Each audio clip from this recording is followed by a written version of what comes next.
vamos falar mais a respeito do nosso assunto de Josafá. O vale de Josafá.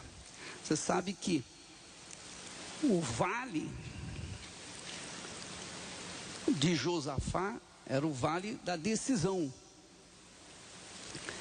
E depois do vale da decisão, veio o vale do quê? Quem sabe? Primeiro o vale da decisão, depois o vale...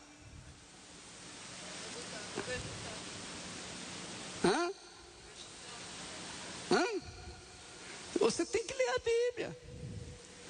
Você não lê a Bíblia, você não sabe dos seus direitos. O vale da decisão era uma porta para o vale da bênção, pessoal. Amém? Primeiro o vale da decisão. Você tem que decidir. Você tem que decidir a sua fé. O vale da decisão é o vale da definição. É o vale onde você tem que mostrar para Deus e para o diabo de quem você é. A sua vida de quem é.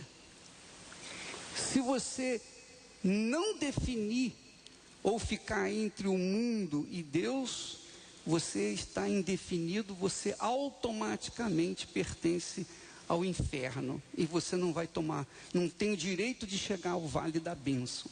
O vale da bênção é somente para as pessoas decididas, determinadas, definidas.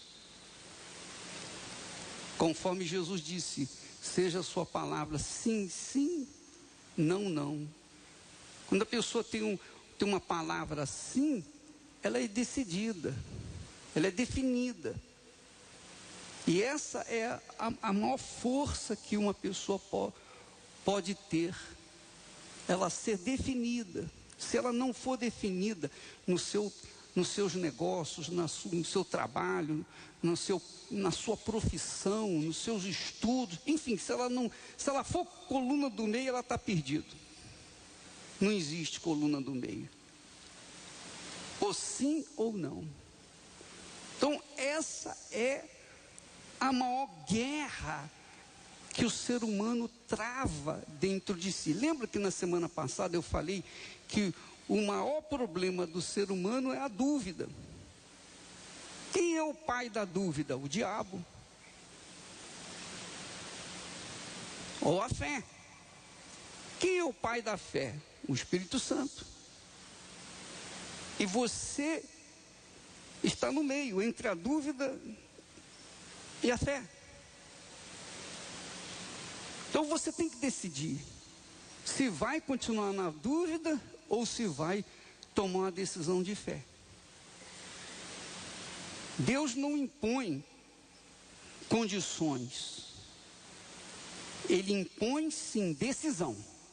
Isso não tenho dúvida. Deus não impõe que você seja perfeito, santinho, tenha condições, tenha dinheiro para participar do vale da decisão, ou chegar e colocar no altar a sua oferta representando a sua vida. Ele não faz essa imposição, mas ele obriga que você tenha uma decisão, que você venha optar ou pela fé ou pela dúvida. Definir a sua vida. E somente depois de você definir a sua vida, porque a vida é sua, só você que pode defini-la. Deus nos deu o livre-arbítrio. Você tem um livre-arbítrio, tem o direito de escolher o bem ou o mal, a fé ou a dúvida, o sim ou o não. Então ele fica aguardando. O diabo tem a obrigação de respeitar a sua escolha, assim como Deus respeita a sua escolha. Mas é você que tem que decidir. Ninguém mais pode decidir por você. Então o vale da decisão é isso. É para decidir quem você é. Para qual time que você vai torcer, digamos assim. Então, vamos ver isso aqui agora.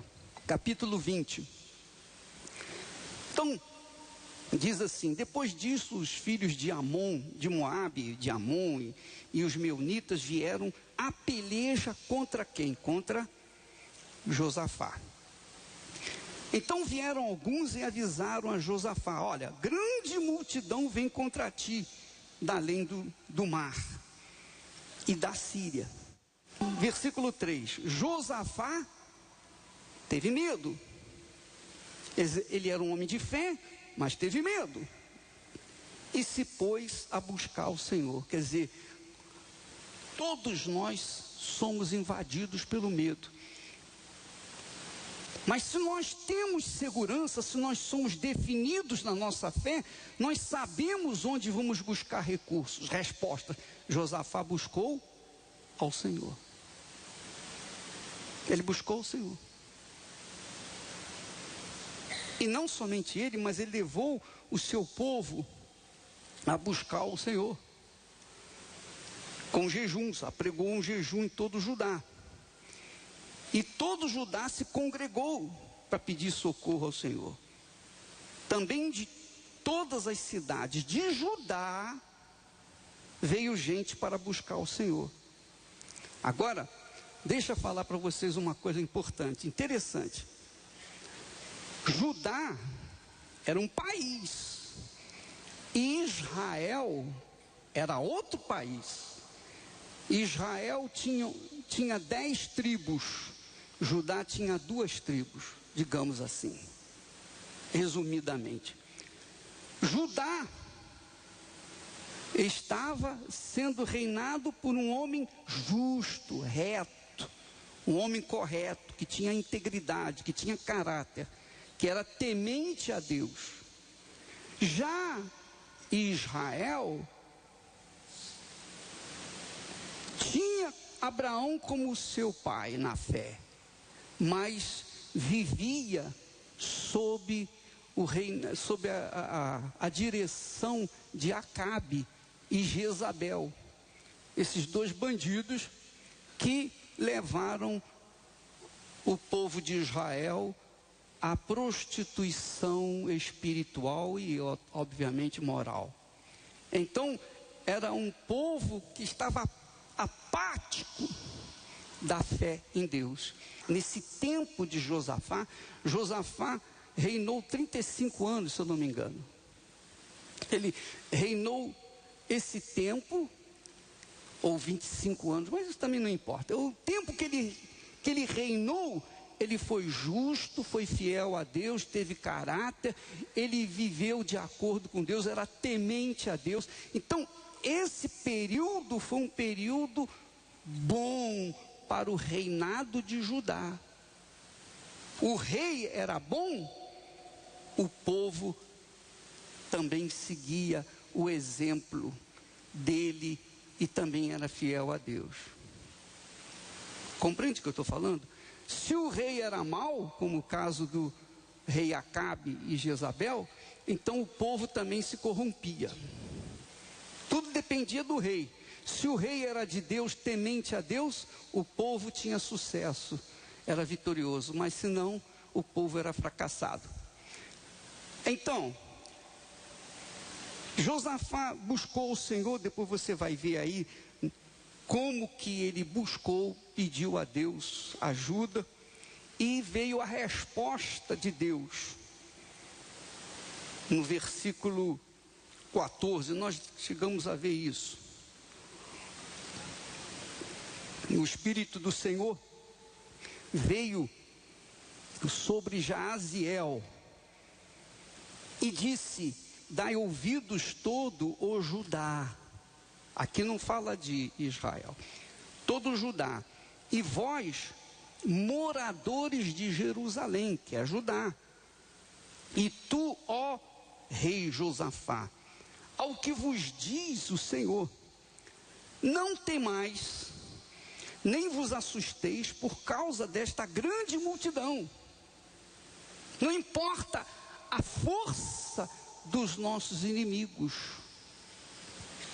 É isso que ele está dizendo. Pois a peleja não é vossa, mas de Deus. Então, se você teme a Deus, a sua peleja, a nossa peleja é de Deus. Se nós não tememos a Deus e temos um comportamento contrário àquilo que nós cremos, então nós não temos a quem recorrer e estamos irremediavelmente perdidos. Amanhã, ele diz, descereis contra eles, eis que sobem pela ladeira de Ziz. Encontrá-los-ei no fim do vale, defronte do deserto de Jeruel. Neste encontro, não tereis o quê? O que tem que fazer? Que?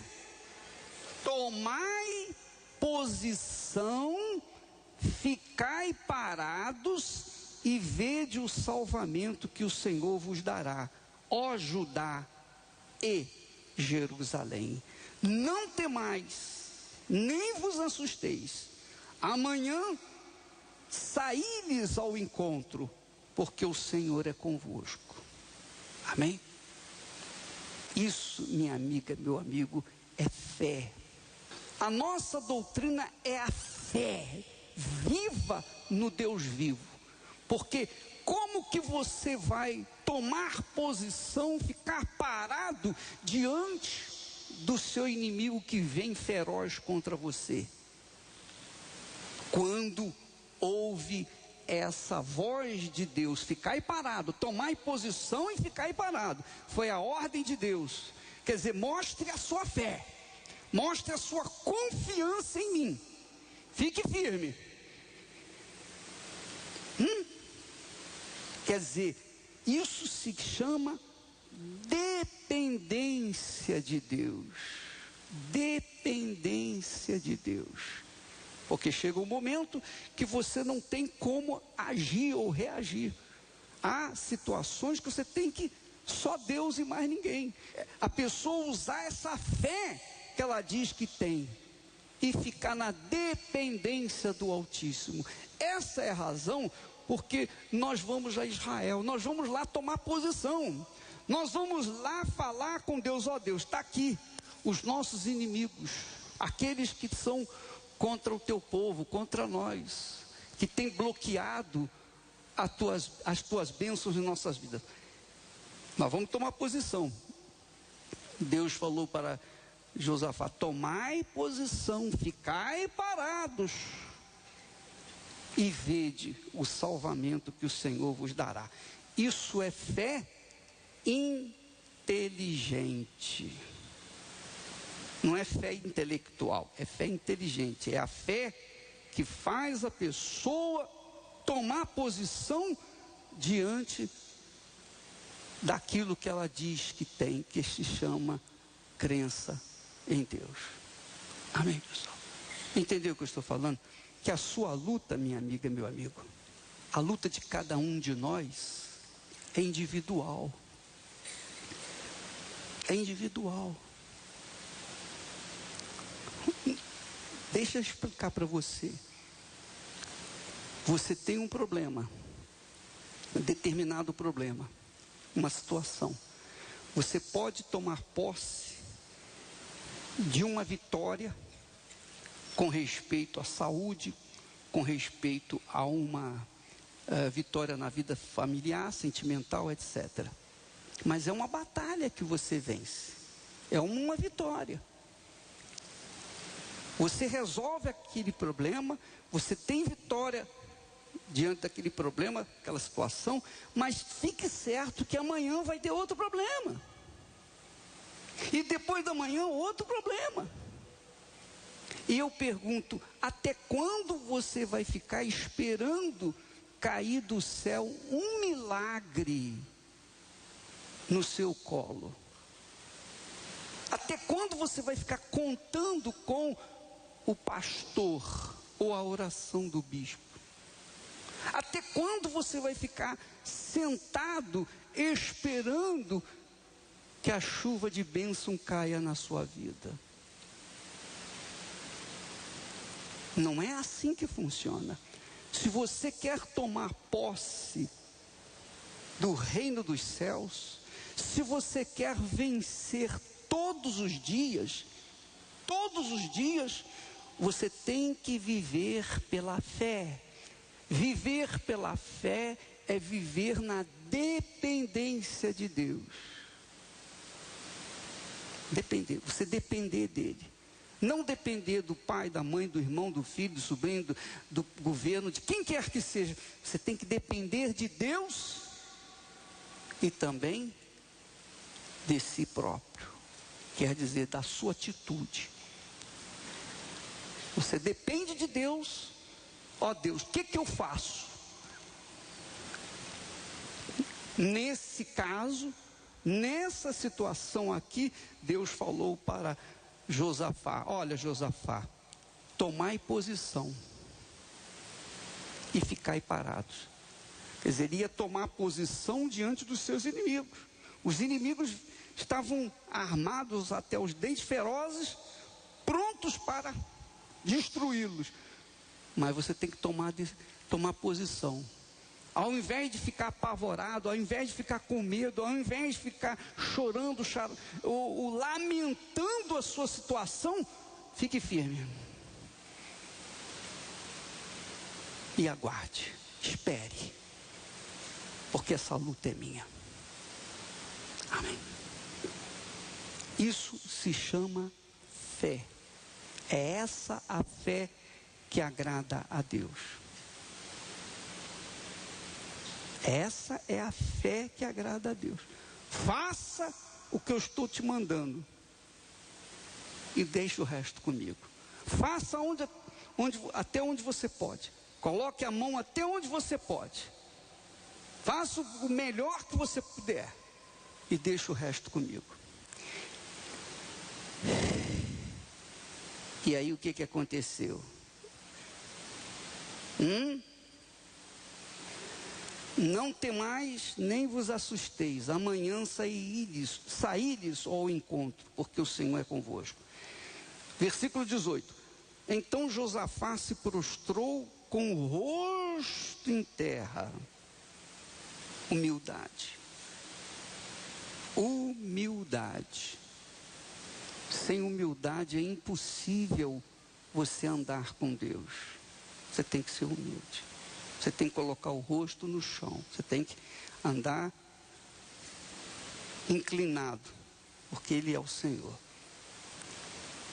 E todo Judá e os moradores de Jerusalém também se prostraram perante o Senhor e adoraram. Veja que o que fazia o rei Josafá, o seu povo também seguia.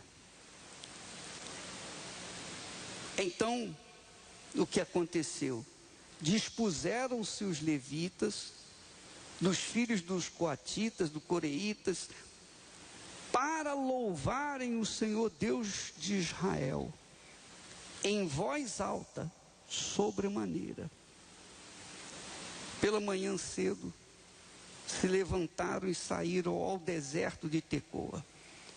Ao saírem eles, pôs-se Josafá em pé e disse: ouvi-me, ó Judá, e vós moradores de Jerusalém, crede no Senhor vosso Deus, e estareis seguros.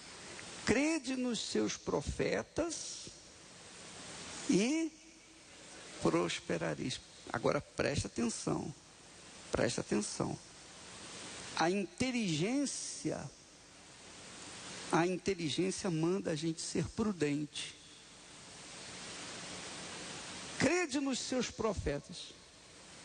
Nem todos os profetas são de Deus. Nem todos os que se dizem profetas são profetas. E quem é profeta e quem não é profeta? Jesus disse: pela árvore se conhece ou pelos frutos se conhece a árvore, não é verdade? Pelos frutos se conhece a árvore, não é pela árvore. Então você tem que verificar os frutos da árvore. Como que eu vou ver o fruto da árvore? Como é que você pode ver o fruto da árvore no nosso caso? Como nós podemos dizer para vocês que somos de Deus? Como? Na prática, como nós podemos ver se somos de Deus? Como é que você pode ver se o pastor é ou não é de Deus? Primeira coisa que você tem que ver, não é pela palavra que ele prega, não é pela sua oração, não. Primeira coisa é a sua família. Sim ou não? A família. Não digo a família incluindo os filhos. A família, eu digo casamento. Primeira coisa, casamento. Casamento. Porque ninguém conhece o profeta senão a mulher do profeta. Sim ou não? Concorda comigo? E se a mulher do profeta acompanha o profeta todo o tempo, 20 anos, 30 anos, 40 anos, esse homem é de Deus. Porque quando o profeta casa e descasa, tem alguma coisa errada nesse profeta. Sim ou não? Sim ou não? Tudo bem que o profeta, o caso do profeta Samuel, tinha os seus filhos que se corromperam. Profeta Samuel, o grande profeta Samuel, ele não tinha o controle dos seus filhos, mas ele tem o controle do seu casamento. Eu não tenho o controle dos meus filhos, porque eles crescem e eles têm a vida deles, fazem o que eles bem entendem. Se eles aceitam a minha fé ou não aceitam, é problema deles. Mas com respeito à minha mulher, com respeito a mim em relação a ela, então isso é um problema entre nós dois. Sim ou não? Sim ou não? Você já viu alguém casar para descasar? Existe muito disso. Mas você já viu alguém que casa e mantém-se fiel à sua esposa ou ao seu marido? Quer dizer, se nós temos essa união, essa ligação, se nós estamos colados, é porque em nós, em cada um de nós, embora sejamos um só corpo, mas em cada um de nós existe um temor para com o Altíssimo. Amém? O nosso amor não está apenas no sentido de marido e mulher, mas está no sentido de consideração nossa, minha para com ela, dela para comigo.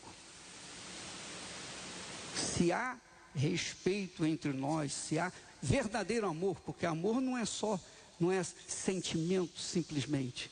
O amor envolve fidelidade, o amor envolve lealdade, o amor envolve parceria, companheirismo. O amor envolve muito mais do que o sexo. O amor envolve uma entrega total, irrestrita, incondicional, que é o casamento, que é o símbolo da cruz, simbolizado pelos braços da cruz.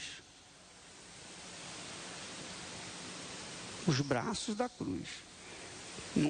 A haste vertical da cruz é o relacionamento pessoal de cada um de nós para com Deus. Relacionamento do profeta com o seu Senhor. Em seguida, vem os braços da cruz. Um braço é o profeta, o outro braço é a esposa do profeta. Compreende o que eu estou falando? Sim ou não? Sim ou não?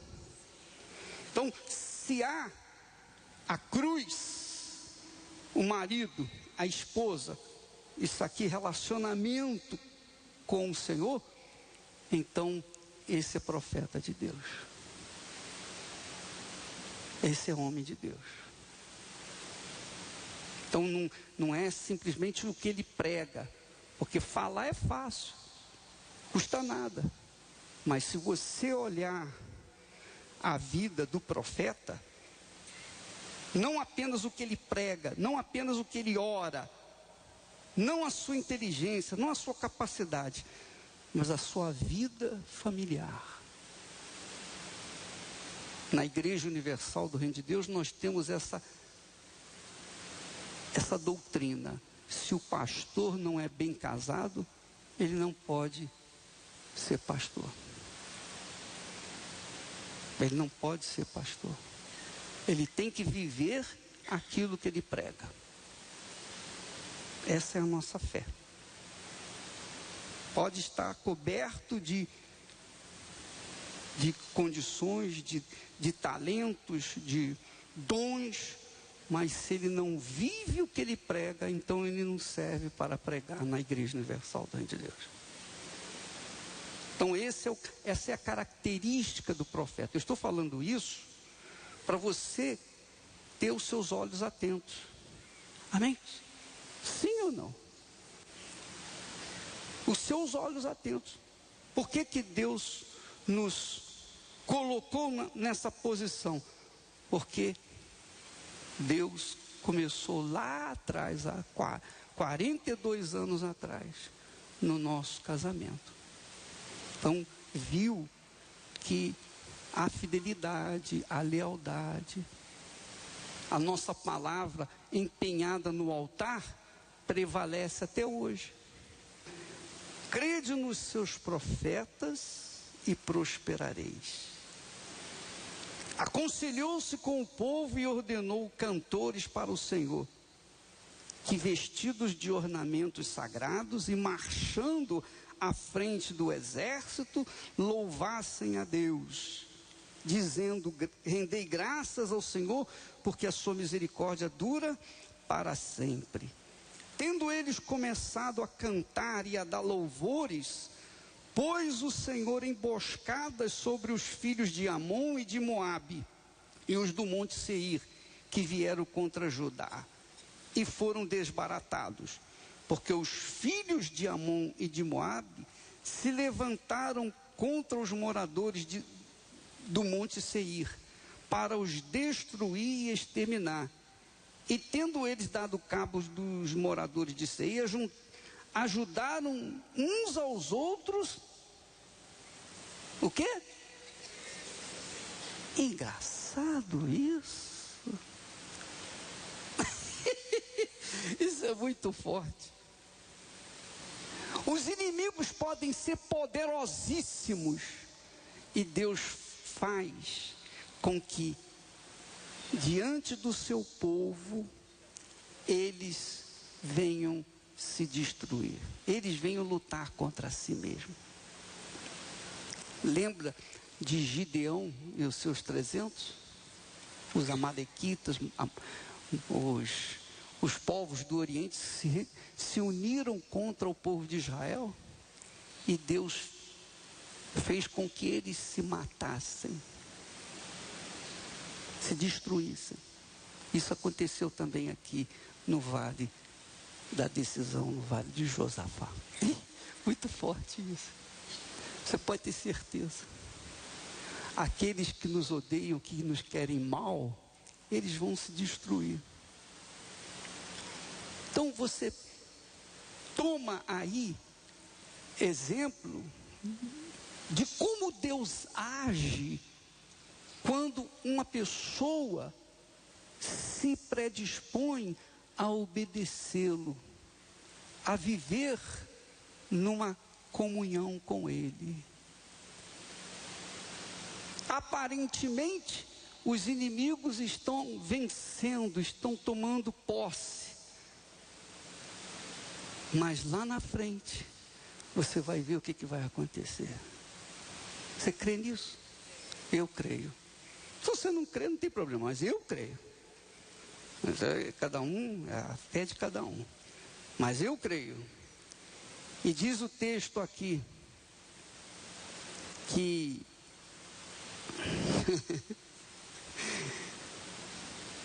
tendo Judá, versículo 24, chegado ao alto, que olha para o deserto, procurou ver a multidão. E eis que eram corpos mortos, que jaziam em terra, sem nenhum sobrevivente. Não sobrou um. Não sobrou um dos inimigos de Judá. Versículo 25, vieram Josafá e o seu povo, deixa eu beber água, essa é forte.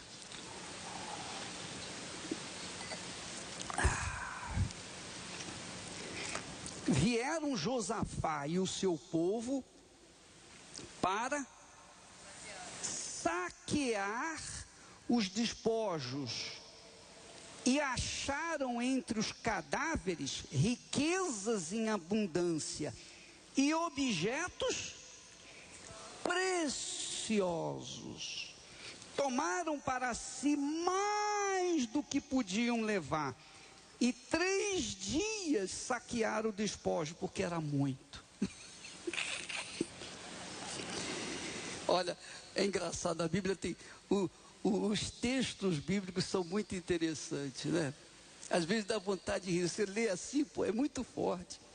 Aqueles que eram mais poderosos, que tinham ou tomavam, tinham a situação nas mãos, o poder, a autoridade nas mãos, esses transformaram-se em corpos mortos, defuntos, e todas as suas joias. Eu não sei o que eles foram fazer na guerra com joias. Por quê, hein, pessoal? Como é que o sujeito sai à guerra cheio de joias, cheio de riquezas? Com certeza Deus os inspirou. Não, vai com tudo que você tem direito. Quando você voltar, se eu voltar. Então eles foram com todas as suas joias, as suas preciosidades. Por quê? Para deixar o povo de Judá rico. Rico. Porque isso era costume. O inimigo, quando vencia, ou quem vencia, o vencedor tinha direito a tirar tudo o que era de valor, de riqueza. E Josafá e o seu povo levaram 3 dias saqueando, 3 dias pegando os seus valores. Ao 4º dia se ajuntaram no vale, o vale da bênção, onde louvaram o Senhor. Por isso chamaram aquele lugar vale de bênção até o dia de hoje. Então você verifica que primeiro Josafá soube da notícia, só recapitulando, soube que os seus inimigos ferozes vinham contra ele, e ele não tinha forças. O que fez Josafá? Teve medo. Com esse medo, ele buscou o Senhor, ele se voltou para o Altíssimo, e invocou ou avocou os seus direitos, porque Josafá, na sua oração, ele diz assim: ah, Senhor Deus de nossos pais, porventura não és tu Deus nos céus? Não és tu que dominas sobre todos os reinos dos povos? Na tua mão está a força e o poder, e não há quem possa resistir a ti. Porventura, Senhor nosso Deus, não lançaste fora os moradores desta terra? E começou a falar, a contar a história que ele tinha conhecimento que tinha se passado, até que ele disse assim, ele chegou e disse no versículo 10, agora, pois, eis que os filhos de Amon, os inimigos, cujas terras não permitiste Israel invadir, quando vinham do Egito, mas deles se desviaram e não os destruíram, eis que nos dão o pago, vindo para lançar-nos fora da tua possessão. Aí ele diz assim, nosso Deus, versículo 12, acaso não executarás tu o teu julgamento contra eles? Então o vale da decisão é o vale de julgamento. Josafá significa o Senhor julga.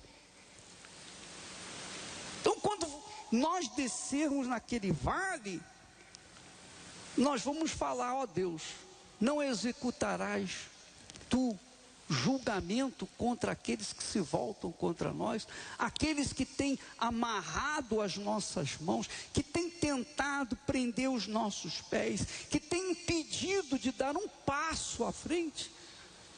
Então nós vamos avocar os nossos direitos através da nossa fé no Senhor Jesus Cristo.